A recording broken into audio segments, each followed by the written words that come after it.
तर्क मतलब समझ रहे हो?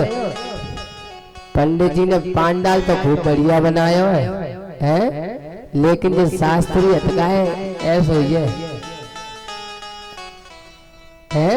व्यास मंच तो बढ़िया है, लेकिन जो बजाए वाला हटका जी तो ऐसे ही जानते हैं काटे कर रहे कोई ना कर रही है, तो उनका तो पूरा जीवन तर्क करने में ही निकल जाता है साहब।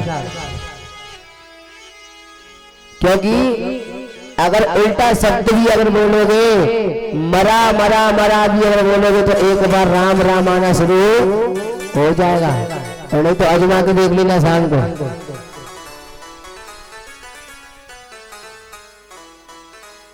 अब तो क्या हुआ अपने भक्तों, अब तो वैश्याओं ने जब फांसी पर लटका दिया धुंधकारी को, धुंधकारी मरा नहीं। आज वैश्याओं ने क्या किया, गरम गरम कोयले को लिया और कोयले लेकर के आज धुंधकारी के मुखारविंद में यानी जीभ पर रख दिए, फिर भी आज धुंधकारी मरा नहीं। धुंधकारी के शरीर को जला दिया फिर भी नहीं मरा। आज धुंधकारी को प्रिय भक्तों आज जमीन में 10 फुट गहरा गड्ढा खोद दिया, उसमें गाड़ दिया और सारा धन लेकर के आज वैश्या भाग गई। यानी जो पुरुष दूसरों की स्त्रियों की ओर देखता है वो देखते ही बर्बाद। लेकिन आजकल की तो लीले ये लगे साहब है, कहते ना कि जब तक इतनी सी बात नहीं होगी है, जब तक इतनी बात नहीं होगी तब तक इतनी बात हो नहीं सकती। देखिए मैं जो कहता हूँ एकदम साफ कहता हूँ, क्योंकि साफ शब्दों में समझाना पड़ा, क्योंकि व्यक्ति के जल्दी समझ में आ जाता है। यानी एक हाथ से कभी ताली ऐसे करते रह जाएंगे, मक्खी से उड़ जाएंगी लेकिन ताली नहीं बजेंगे है। जब तक लड़कियां लड़कों को अपनी ओर आकर्षित नहीं करती, जब तक लड़कों की मजाल नहीं है कि लड़कियों से बात कर जाए है। अब तो बच्चे पूछो ही मत, फिल्मी दुनिया वालों ने क्या क्या लिख दिया है, ये गोटेदार लहंगा लिख लो जब डाल के है, लियो जी कोई अर्थ है, छुरियां चल जाए तेरी मस्तानी चाल पे। आजकल नई जनरेशन है साहब ऐसी चीज ज्यादा ही पसंद करें। अब तो क्या हुआ, आज गोकर्ण जी को पता चला, गोकर्ण जी जो है उनका पूरा शरीर मनुष्य की तरह है, लेकिन उनके जो कान है वो गाय के समान है, यानी गाय के बछड़ों के समान है। आज गोकर्ण बहुत बुद्धिमान है साहब। गोकर्ण जी आए, आकर के देखा, गोकर्ण जी ने सोचा क्यों ना अपने पिताजी से मिल लूं। गांव में आए, गांव में आकर के पता चला, गांव वालों ने बताया कि धुंधकारी ने इतना दंड मचा दिया कि तुम्हारे पिताजी पर हानि गया, उन्होंने आत्महत्या कर ली और तुम्हारी माता ने तुम्हारे घर में ही कुएं में कूद करके अपनी आत्महत्या कर ली।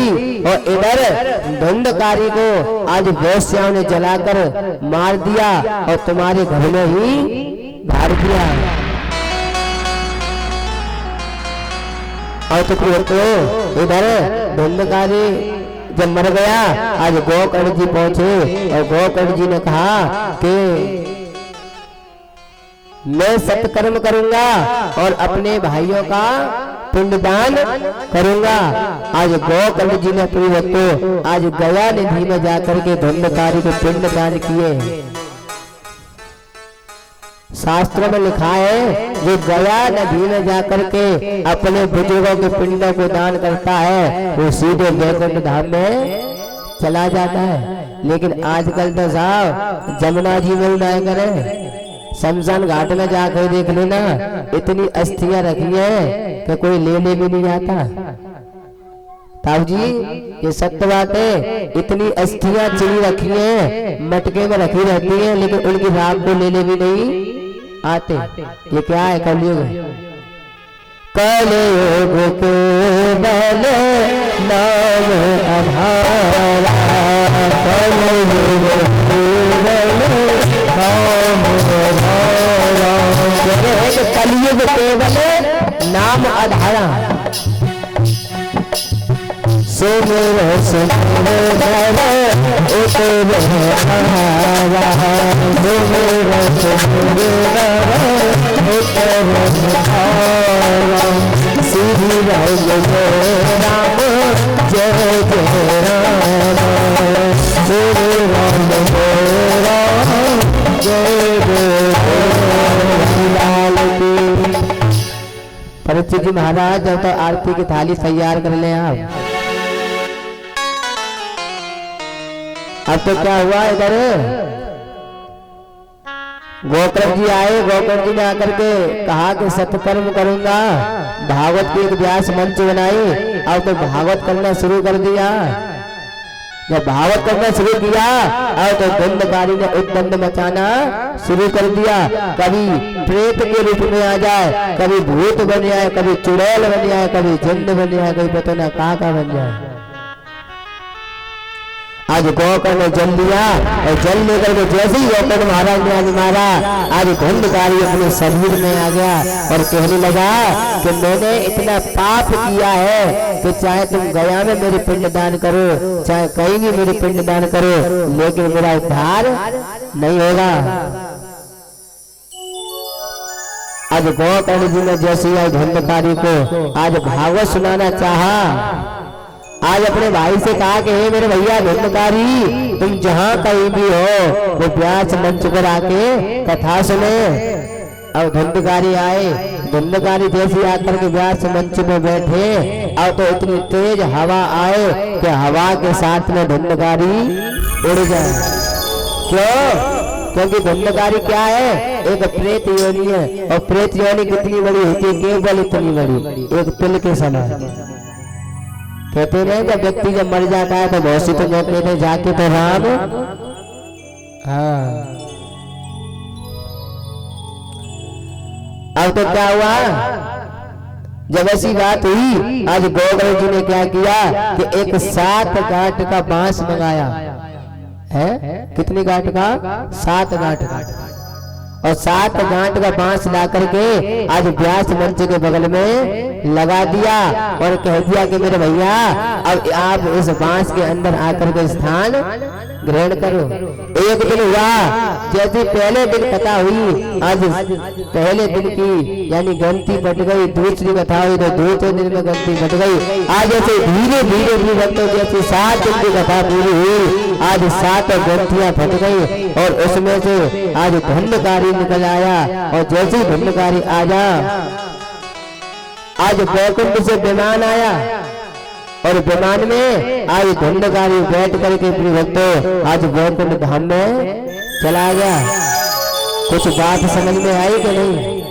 यानी कहने का तात्पर्य, गागर में सागर तो हाल भर जाता है। अगर कोई गागर होगा ना है, लेकिन सागर में गागर भरना बड़ा कर्रा काम है। यानी इतनी बड़ी बात को इतने से रूप में समझना बहुत बड़ी बात है। यानी इस बात का मतलब यानी अर्थ ये निकलता है कि अगर जो व्यक्ति जन्म से लेकर और मरण समय पर भगवान का नाम नहीं करता, पाप करता रहता है, अगर वो भी भगवान की कथा को सुन लेता है यानी श्रीमद् भागवत कथा का रसास्पान कर लेता है, तो वो सीधे भगवान के चरण में चला जाता है। जब वैकुंठ से विमान आया, गोकर्ण ने कहा कि रुको, हाँ कि कथा तो आप सब लोगों ने सुनी, हमने कही, लेकिन केवल दंडकारी के लिए ही विमान क्यों आया? समझने की बात है। कथा तो तुम सब सुन रहे हो और विमान खाली मेरे लिए आ जाए तो कहोगे महाराज कथा तो हमने सुनी। अब तो भगवान के पास सत्य कहने सुनो, दंडकारी ने एक स्थान पर बैठकर 7 दिन एक ही जगह पर बैठकर भगवान की कथा को सुना। इसीलिए दंडकारी के लिए वैकुंठ धाम से विमान आया। जो भगवान की कथा को एक स्थान पर बैठकर सुनते हैं वो अपने द्वारा पाप कर्मों से निवृत्त होकर अंत में भगवान के चरणों में चले जाते हैं। वृंदावन बिहारी लाल की। परीक्षित जी महाराज आरती की थाली ले ले, एक भजन और उसके बाद आरती और वाक्य के बारे में भैया बताई देंगे आपको।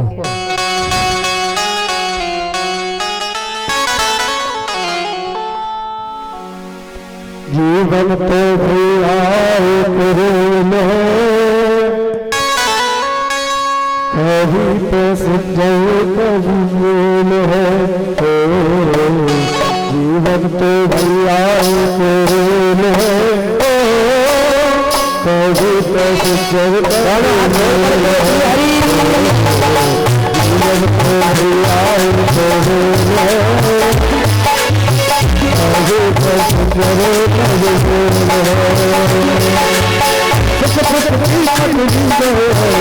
है।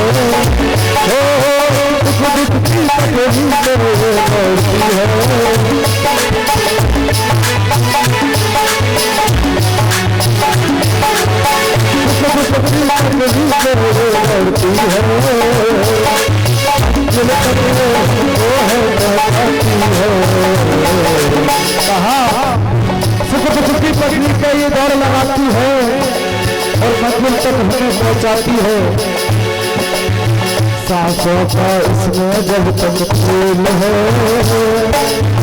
सांसों का इसमें जब तक फूल है, कभी कैसे जरूर फूल है, जीवन में नहीं आए तो मेल है। समझ रहे कि नहीं समझ रहे? ये जीवन क्या है? ये जीवन एक मेल के समान है। कभी पैसेंजर बन जाता है तो कभी मेल बन जाता है? अगर दिन अच्छे आ गए तो पैसेंजर और दिन खराब आए तो फिर जीवन तो भैया मेल है, कभी पैसेंजर कभी मेल है।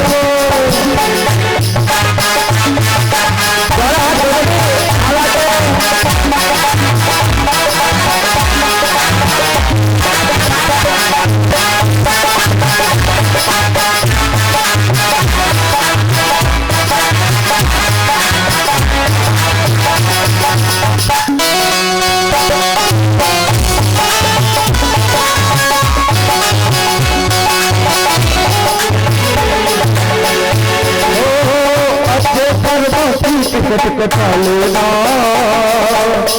किसी को आए तो दिखा देना, अच्छे कर्मों की टिकट कटा लेना। समझ रहे हो नहीं? अच्छे कर्मों की टिकट कटा लेना। अच्छे कर्म कब होंगे? जब भगवान का गुणगान करोगे। अगर टिकट होगी तो टीटी आएगा कौन माले में? यमराज। और यमराज जब आएगा तो उसे दिखा देना टीटी टिकट, तो टीटी जब आएंगे तो छोड़ देंगे, और जब टिकट की हुई तो ऐसे धक्का देंगे तो स्टेशन के बाद अच्छे कर्मों की टिकट कटा लेना, किसी को आए तो दिखा देना, टिकट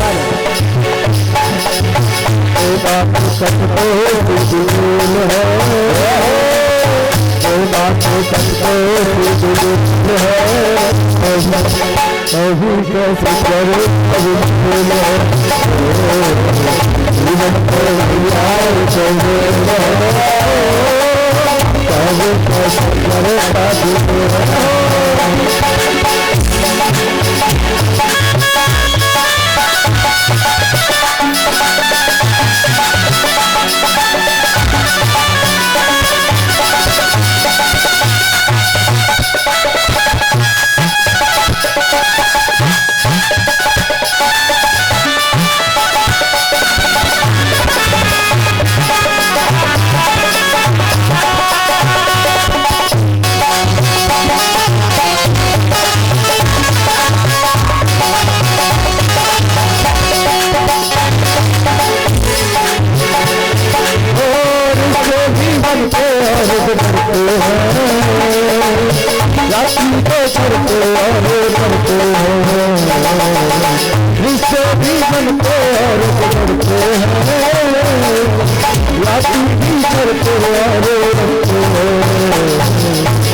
कभी फूल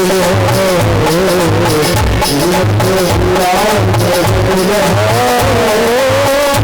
सुंदर बाबू बोल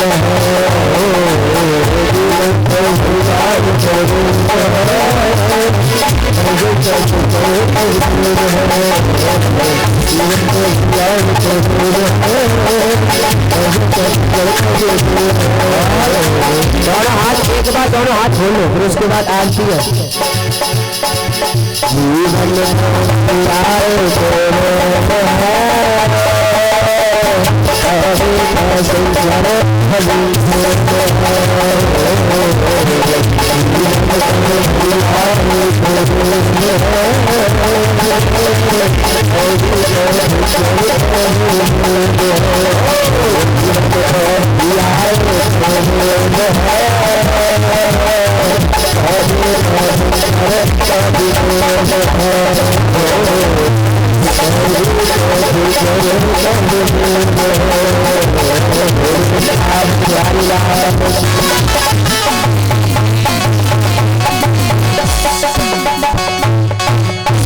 और देखिए कल कथा ठीक अपने समय 1 बजे से 4 बजे तक होगी, तो सही भक्त भारी से भारी संख्या में आए और 2-4 पड़ोस